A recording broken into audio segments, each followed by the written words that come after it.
আজ আমি আপনাদের এক ভয়ঙ্কর ভূতের গল্প শোনাব। গল্পের নাম নিশির ছায়া। তাহলে শুরু করছি আজকের গল্প, নিশির ছায়া। ভীষণ ভয়ের গল্প। প্রথম রাত। অদ্ভুত ডাক।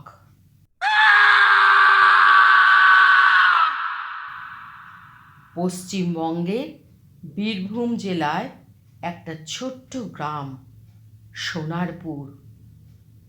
ধান ক্ষেত, শস্য ভাণ্ডার আর কাশবনের মাঝে লুকিয়ে থাকা ছোট্ট শান্ত একটি গ্রাম। কিন্তু গ্রামের লোকজনের মুখে মুখে ফেরে যে এটা আর আগের মতো শান্ত নেই। গ্রামের বাইরে বিশাল একটা ভাঙা চোরা পুরনো বাড়ি, ঘাটশাল বাড়ি। মানুষ বলে ওটা নাকি নিশির বাড়ি। সন্ধে নামলে কেউই ওদিকে হেঁটে যেতে পারে না। একদিন শহর থেকে গবেষণা করতে আসে 3 বন্ধু, অয়ন, মীরা আর তৃষা। ওরা 3জনই প্যারানরমাল ইনভেস্টিগেটর। গ্রামের লোকেদের ভয় দেখানো গল্পগুলো সত্যি কিনা তা খুঁজে বের করতে এসেছে। গ্রামে ঢুকতেই ওদের সতর্ক করা হলো, সন্ধে হবার আগেই ঘাটশাল বাড়ির কাছাকাছি যেও না, রাতে নাকি ওখানে নিশি ডাকে। সবাই হাসলো, শুধু মীরা একটু থমথমে গলায় বলল, ডাকটা যদি সত্যি হয়।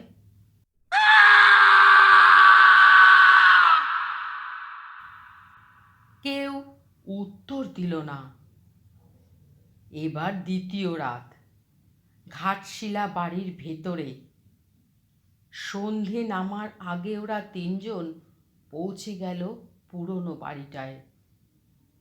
বাড়িটার সামনে দাঁড়াতেই মনে হলো কেউ যেন ভেতর থেকে তাকিয়ে আছে। বাড়ির দরজা ঠেলে খুলতেই একটা ঠান্ডা বাতাস ধাক্কা দিল। ভিতরে একটা অদ্ভুত গন্ধ, পচা মাটি, ভিজে কাঠ আর যেন পুরনো রক্তের গন্ধ। ঘরগুলো ঘুরে ঘুরে দেখতে দেখতে হঠাৎ মীরার ক্যামেরা বন্ধ হয়ে গেল। মীরা ফিসফিস করে বলল, তোমরা আওয়াজটা শুনলে? কেউ যেন বলল, এসো, এসো। অয়ন আর তৃষা কিছুই শুনতে পেল না, কিন্তু মীরা মুখের রং মৃত মানুষের মতো সাদা হয়ে গেছে। অয়ন বলল, চলো, নিচতলায় আরেকটা ঘর আছে, সেটা দেখে ফিরব। নিচতলায় নামতে নামতে ওরা দেখল সিঁড়ির পাশে একজন বুড়ি দাঁড়িয়ে, মাথায় সাদা চুল, চোখের কোণে কোনো আলো নেই। বুড়ি বলল, তোমরা ফিরো, এক্ষুনি ফিরো, ও জেগে উঠবে। অয়ন তাকাতে না তাকাতেই বুড়িটা অদৃশ্য। মীরা কাঁপতে কাঁপতে বলল, ওই বুড়ি, ও তো মানুষ ছিল না। রাতে ওরা গ্রামে একটি মাটির ঘরে থাকছিল। হঠাৎ গভীর রাতে দূর থেকে ভেসে এলো এক অদ্ভুত মেয়ের গলার গান, আসো গো, আমার সাথে আসো। তৃষা ঘুম ভেঙে গেল। মীরা বিছানায় নেই।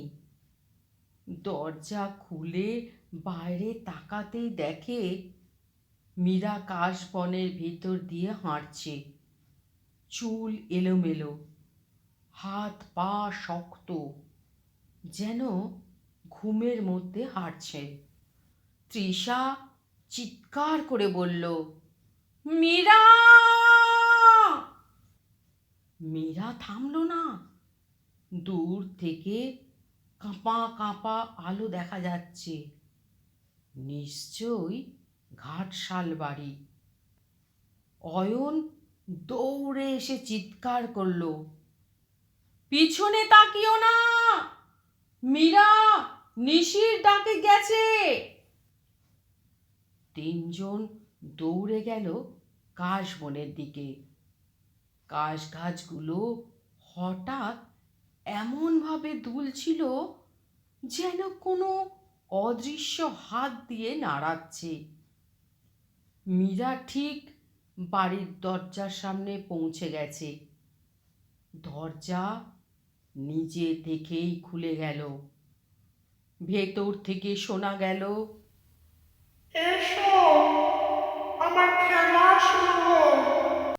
ঘাটশাল বাড়ির ভেতরে মীরা হঠাৎ থেমে গেল।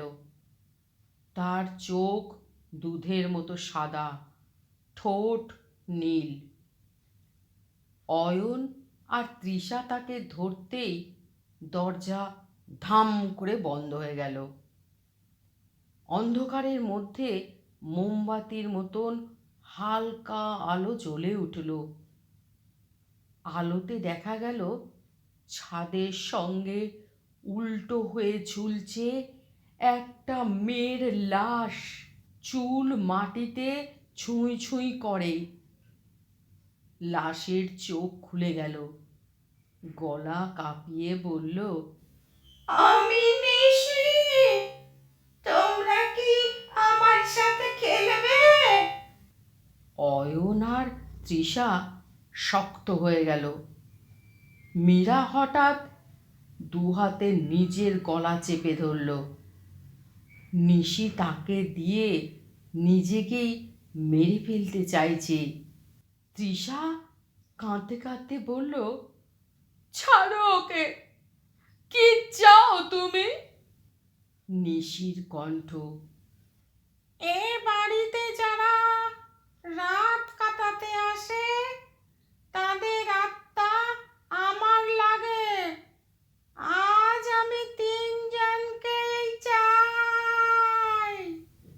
হঠাৎ মাটির নিচ থেকে হাত বেরিয়ে এলো। তাদের পায়ের গোড়ালি ধরে টানতে লাগলো। অয়ন শেষ শক্তিটুকু দিয়ে চিৎকার করলো, তৃষা, মীরাকে টেনে নিয়ে বাইরে নিয়ে যাও। তৃষা মীরাকে টেনে নিয়ে যায়। অয়নের পা ঘরে থাকা ছায়ার ভেতর টেনে নিচে চলে যাচ্ছে। অয়ন চিৎকার করলো, দৌড়াও, দৌড়াও। তৃষা কাঁদতে কাঁদতে মীরাকে ধরে নিয়ে দৌড়চ্ছিল। হঠাৎ মীরা নড়ে চড়ে উঠল। ধীরে ধীরে চেতনা ফিরে পেল। কিন্তু তখন অনেক দেরি হয়ে গেছে।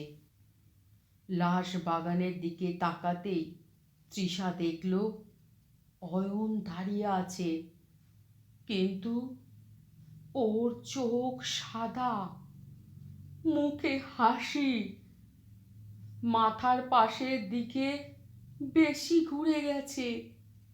একটা মানুষের পক্ষে অসম্ভব কোণ।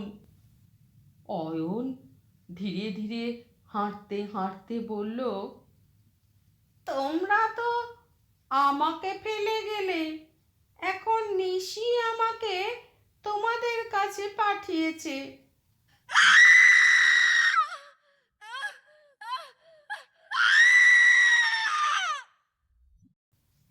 মীরা চিৎকার করে উঠল, দৌড়াও, দৌড়াও। ওরা দুজন দৌড়াতে লাগলো গ্রামের দিকে। পেছন থেকে অয়নের ভাঙা গলার আওয়াজ। আজ তিনজনকেই লাগবে, তিনজনকেই। গ্রামে পৌঁছে তৃষা আর মীরা অচেতন হয়ে পড়ে। লোকজন খুঁজতে গিয়ে ঘাটশাল বাড়িতে পেল অয়নের লাশ, মাটির নিচে অর্ধেক ডুবে। কিন্তু ভয়ঙ্কর ব্যাপার হলো লাশটা নাকি হাসছিল। মীরা আর তৃষা এখনো বেঁচে আছে, কিন্তু প্রতি রাতেই তারা শুনতে পায়, তোমরা দুজন এখনো বাকি আছো। গ্রামে কেউই আর ঘাটশাল বাড়ির দিকে তাকায় না।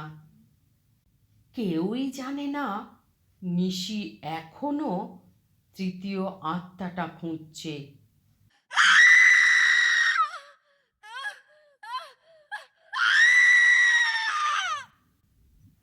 আমার এই ভূতের গল্প আপনাদের যদি এতটুকু আনন্দ দিয়ে থাকে বা আপনাদের এতটুকু ভালো লেগে থাকে, তাহলে আমার এই ছোট্ট চ্যানেলটিকে সাবস্ক্রাইব করে পাশে থাকার অনুরোধ রইল।